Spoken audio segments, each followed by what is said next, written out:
Πλακέτα, κάμερα. Κυρίες και κύριοι, καλησπέρα σας.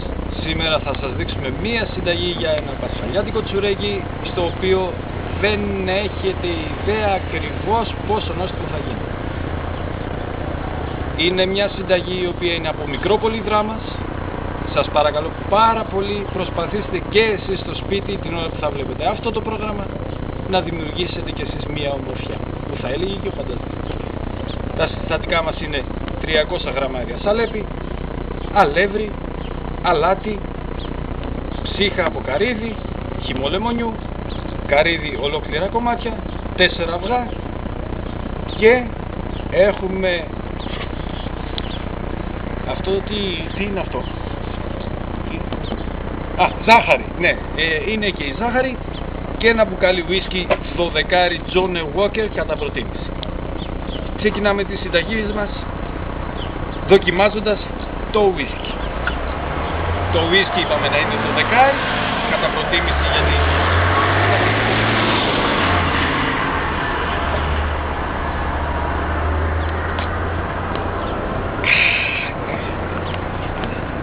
αφού βεβαιωθούμε ότι η ποιότητα του ουίσκι είναι μια χαρά, συνεχίζουμε με τη συνταγή μας παίρνοντας μια γαβάθα.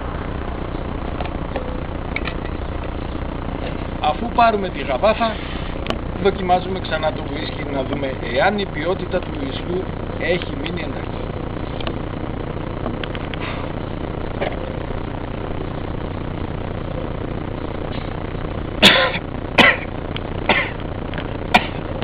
Αφού βεβαιωθούμε το ουίσκι είναι μια χαρά,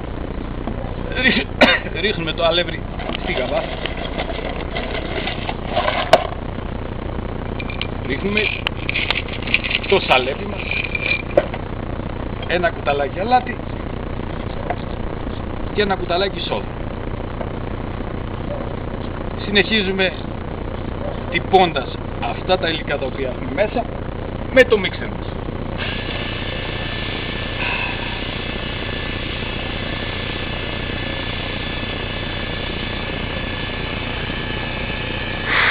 Η συνταγή μας, είναι πολύ απλή.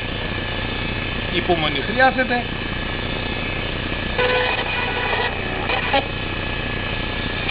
Αφού χτυπήσουμε τα υλικά μας,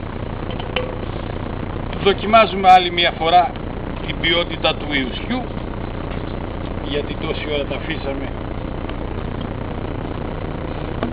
Είναι καλό,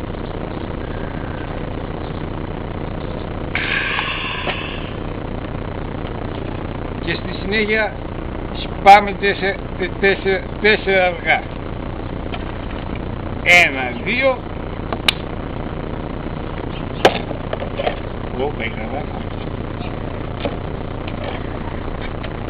Και 2, 4.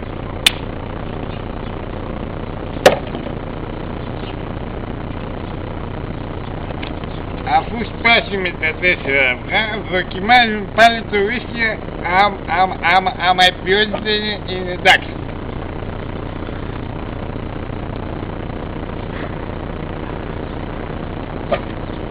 Γεια σας και χρόνια πολλά. Δεν είναι καλό. Αφού χτυπήσουμε και τα αυγά, τώρα σπάστε το λεμόνι και στύψετε τα καρύδια. Το λεμόνι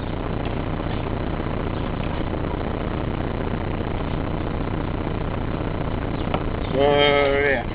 Στη συνέχεια πετάξτε και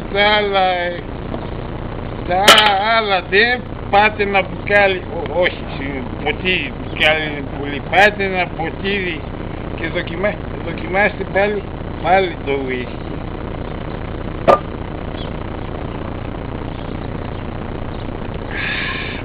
Αφού το δοκιμάσετε και βεβαιωθείτε ότι τα αφήσατε στην άκρη, πάτε με προσοχή ένα μικρό κίτρινο κροκόδιλο και μετά το κροκόδιλο βγάλτε το κεφάλι σας από τον μπολ και σηκωθείτε από το φούρνο. αλείψτε το φούρνο με βούτυρο και βάλτε το φούρνο. Σβήστο.